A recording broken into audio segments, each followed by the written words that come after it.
یہ گیم حابیل اور کابیل کی لڑائی سے شروع ہوئی تھی۔ کابیل کسان تھا، وہ کھیتی باڑی کرتا تھا، جبکہ حابیل چرواہا تھا، وہ جانور پالتا تھا۔ ہم آگے بڑھنے سے قبل چرواہے اور کسان کی نفسیات بھی سمجھ لیں۔ کسان کی فطرت میں کینہ ہوتا ہے، اس کے مزاج میں حسد اور بخل بھی ہوتا ہے۔ یہ اپنی کھیتی اور فصل کے بارے میں اتنا حساس ہوتا ہے کہ صرف پانی موڑنے یا کھیت میں جانور داخل ہونے پر دوسرے کو قتل تک کر دیتا ہے۔ شاید یہی وجہ ہے کہ کسانوں میں شریکے اور لڑائیاں زیادہ ہوتی ہیں، جبکہ چرواہوں کا دل بڑا اور کھلا ہوتا ہے۔ یہ فطرت کی گود میں پلتے ہیں، جانوروں کے ہمراہ جنگلوں، ویرانوں، ندیوں اور نالوں کے ساتھ پھرتے رہتے ہیں، لہٰذا ان کے مزاج میں وسعت ہوتی ہے۔ شاید یہی وجہ ہے کہ زیادہ تر انبیاء کرام چرواہے تھے۔ کابیل کسان تھا، اس کے مزاج میں شریکہ اور حسد تھا، جبکہ حابیل معصوم اور سیدھا سادہ شخص تھا۔ مذہبی روایات کے مطابق کابیل اور حابیل دونوں ایک ہی لڑکی سے شادی کرنا چاہتے تھے۔ وہ ابتدائی زمانہ تھا، اس دور میں جب دو فریق میں اختلاف ہوتا تھا تو وہ اللہ کے حضور قربانی پیش کرتے تھے۔ جس کی قربانی قبول ہو جاتی تھی اس کے حق میں فیصلہ ہو جاتا تھا، اور جس کی بھینٹ قبول نہیں ہوتی تھی وہ اپنے دعوے سے پیچھے ہٹ جاتا تھا۔ یہ دونوں بھی اپنی اپنی سوغات لے کر اللہ کے دربار میں پیش ہو گئے۔ حابیل اپنے گلے کا سب سے اچھا جانور لے کر آیا، جبکہ کابیل نے فصل کا چھوٹا سا حصہ پیش کر دیا۔ اللہ نے حابیل کی قربانی قبول کر کے اس کے حق میں فیصلہ دے دیا۔ کابیل کو یہ فیصلہ منظور نہیں تھا، وہ حسد کی آگ میں جلنے لگا اور اس نے ایک دن موقع پا کر اپنے بھائی حابیل کے سر میں پتھر مار کر اسے قتل کر دیا۔ حابیل گرا اور ہیڈ انجری کی وجہ سے فوت ہو گیا۔ مذہبی روایات کے مطابق یہ کرۂ ارض پر انسان کے ہاتھوں انسان کا پہلا قتل تھا۔ کابیل بھائی کے قتل کے بعد پچھتانے لگا اور اس کی نعش اٹھا کر پھرنے لگا۔ اسے سمجھ نہیں آ رہی تھی کہ وہ اس نعش کا اب کیا کرے۔ روایات کے مطابق کوا آیا، اس نے چونچ سے زمین کھودی اور دوسرے کوے کو اس میں دفن کر دیا۔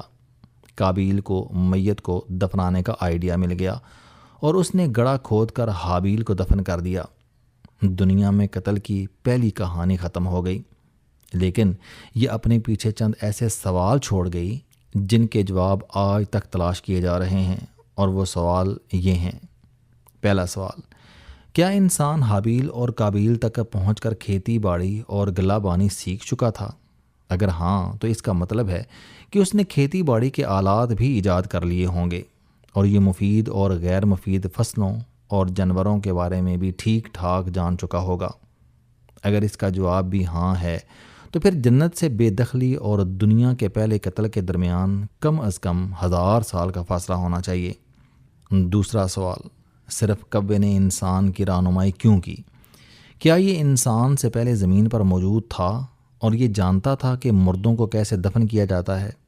یہ بات درست ہے کہ کوے طویل العمر ہوتے ہیں اور ان کی یادداشت بھی دوسرے جانوروں سے بہتر ہوتی ہے، چنانچہ وہ جانتا تھا کہ نعشوں کو کیسے دفن کیا جاتا ہے۔ یہاں پر ایک اور سوال پیدا ہوتا ہے، کیا انسان سے پہلے بھی زمین پر انسان موجود تھے؟ آج کی ریسرچ بتاتی ہے کہ ہومو سیپین سے قبل بھی زمین پر انسان نما مخلوقات ہوتی تھیں۔ ہم سے قبل نیندرتھالز تھے، یہ ہم سے 40,000 سال قبل آئے۔ ان کے سینے چوڑے، کھوپڑیاں بڑی اور مسلز مضبوط تھے۔ وہ آگ جلانا، بھون کر کھانا اور آلات بنانا جانتے تھے، اور مردوں کو دفن بھی کرتے تھے۔ ترکستان کے شہر شاندار میں ان کی بڑی کالونی دریافت ہوئی، اس میں ہزاروں نیندرتھال دفن ہیں۔ اب سوال یہ ہے کہ کیا نیندرتھال سے پہلے بھی زمین پر انسان نما مخلوق تھی؟ اس کا جواب بھی ہاں ہے۔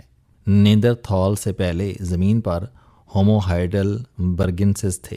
یہ زمین پر 2 لاکھ سے 7 لاکھ سال قبل موجود تھے۔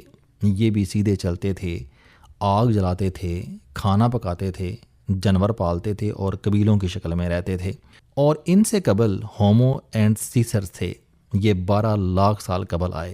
ان سے قبل ہومو اریکٹس تھے، اور ان سے قبل ہیبلز تھے، اور ان سے قبل ہومو آسٹرالوپیتھیکس تھے، اور یہ انسان نما پہلی مخلوق تھی۔ یہ بن مانسوں سے مختلف تھے، ان کا دماغ تھا اور یہ انسانوں کی طرح سیدھے چلتے تھے۔ یہ بھی اپنے مردے دفن کرتے تھے، کھیتی باڑی کرتے تھے، مفید اور خطرناک جانوروں کے بارے میں بھی جانتے تھے، قبیلوں کی شکل میں رہتے تھے اور ان کے بھی رسم و رواج تھے۔ ساؤتھ افریقہ میں 2013 میں انسانوں سے پہلے کے انسانوں کے غار دریافت ہوئے۔ یہ غار رائزنگ سٹار کیوز کہلاتے ہیں۔ ان میں 2.5 لاکھ سے 3.5 لاکھ سال قبل کے انسان ہومو نالیدی کی قبریں دریافت ہوئیں۔ ان سے معلوم ہوا کہ انسانوں سے پہلے کے انسان بھی 3.5 لاکھ سال قبل اپنی میتیں دفن کرتے تھے۔ وہ آرٹ بھی جانتے تھے اور آگ جلانا بھی۔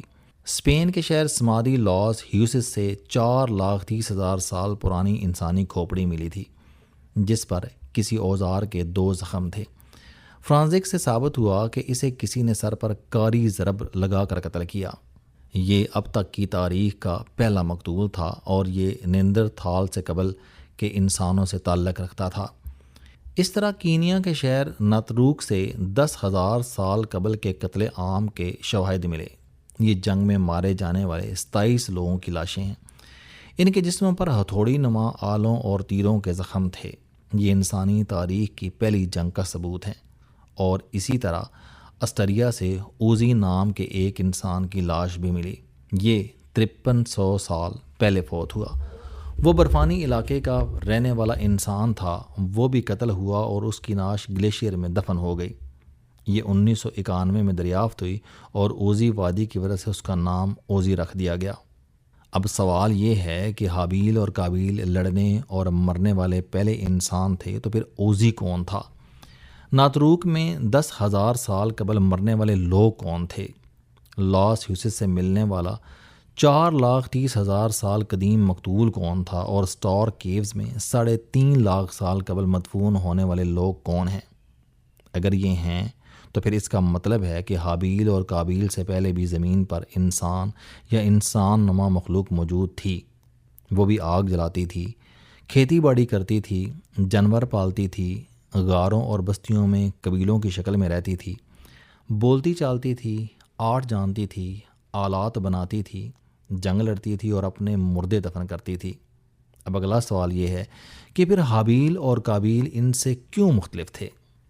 یہ حضرت آدم علیہ السلام اور حضرت حوا علیہ السلام کی اولاد تھے، اور ہم آج کے انسان ان کی اولاد ہیں۔ ہم آدمی ہیں، لیکن سائنس کے مطابق ہم اس دنیا کے پہلے اور آخری انسان نہیں ہیں۔ ہم سے پہلے بھی لوگ یہاں تھے اور شاید ہم سے بعد بھی یہاں لوگ ہوں گے۔ ہم اب آتے ہیں حضرت آدم علیہ السلام اور حضرت حوا علیہ السلام کی طرف۔ بائبل ہمارے پاس قدیم ترین کتاب ہے۔ اس کتاب کے پہلے باب جینسس میں حضرت آدم علیہ السلام اور حضرت حوا علیہ السلام کا قصہ پوری تفصیل سے درج ہے۔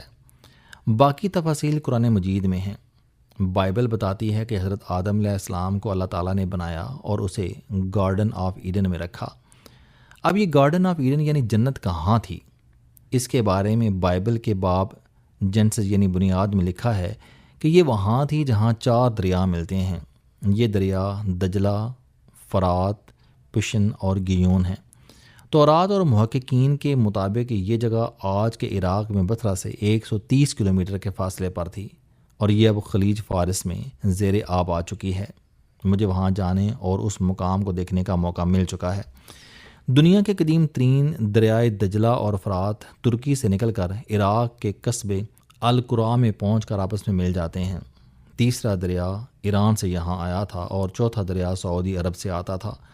یہ دونوں خشک ہو چکے ہیں۔ یہ جگہ گارڈن آف ایڈن یعنی جنت یا ارم کہلاتی تھی۔ تورات کے مطابق حضرت آدم علیہ السلام یہاں رہتے تھے، تاہم اسلامی روایات اس سے مختلف ہیں۔ قرآن مجید نے جب حضرت آدم علیہ السلام کا ذکر کیا تو فرمایا کہ ہم نے انسان یعنی آدم کو خشک بجھتی ہوئی مٹی سے بنایا، اور جب حضرت حوا علیہ السلام کا ذکر کیا تو فرمایا کہ ہم نے اسے پیدا کیا۔ گویا حضرت حوا علیہ السلام حضرت آدم علیہ السلام کے بطن سے پیدا ہوئی تھیں۔ پسری سے نکالنے کا مطلب ماڈرن ایج میں بڑا آپریشن یعنی سیزیرین بھی ہو سکتا ہے۔ آج کی ماڈرن سائنس کے بقول یہ عین ممکن ہے۔ مجھے باحیثیت مسلمان اس تھیوری سے اختلاف ہے۔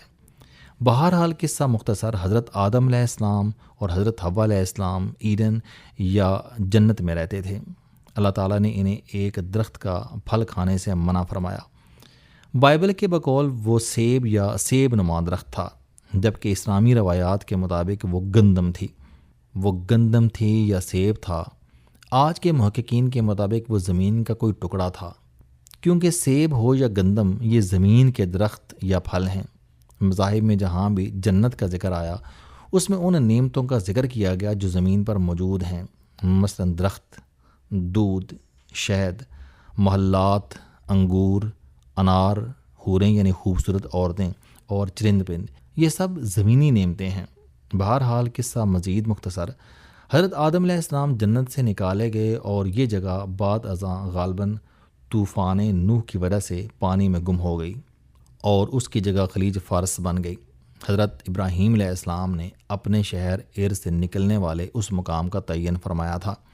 یہ آج بھی بصرہ سے 130 کلومیٹر کے فاصلے پر موجود ہے، اور وہاں وہ درخت بھی استعادہ ہے جس کا پھل کھانے کے بعد حضرت آدم علیہ السلام اور حضرت حوا علیہ السلام جنت سے نکال دیے گئے تھے۔ درخت کے بارے میں 2 روایات ہیں۔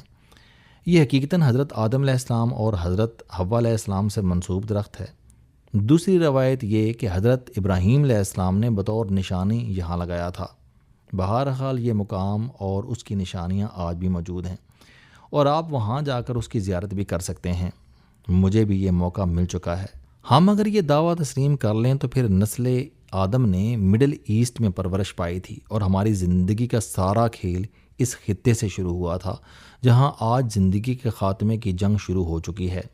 حابیل اور قابیل کی لڑائی آج کے شام میں ہوئی تھی، جو عراق سے زیادہ دور نہیں۔ حضرت حابیل کی قبر دمشق کے مضافات میں کسیون کے پہاڑیوں پر ہے، جبکہ وہ غار اور وہ پتھر بھی دمشق کے مضافات میں موجود ہے جہاں پہلا انسان قتل ہوا تھا۔ اسلامی روایات اس تھیوری سے مختلف ہیں۔ ہم اگلے کالم میں یہ روایات درج کریں گے۔